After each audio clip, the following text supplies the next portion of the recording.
Magpiprito lang po tayo ng fish ngayon, ano? Ayan, nilagyan ko na ng harina. Ayan. Mainit na po yung mantika natin. Lalagay muna po natin siya. Ayan. Hindi ko po alam kung anong isda ito. Basta sariwa siya nung nabili.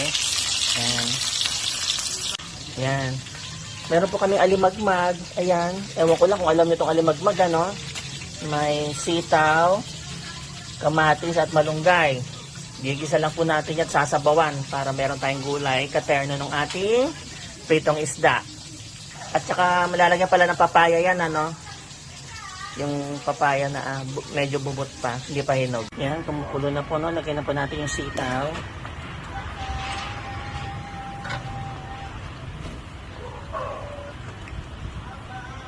Lagyan na po natin yung ating malunggay. Healthy malunggay.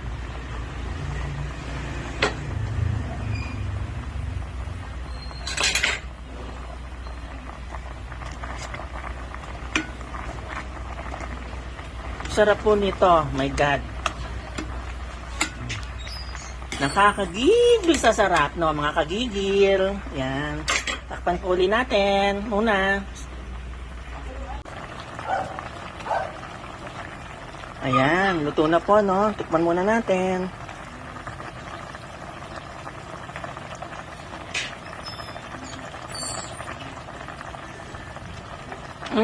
Diyos ko, ang sarap. Kain na tayo mga kagigil.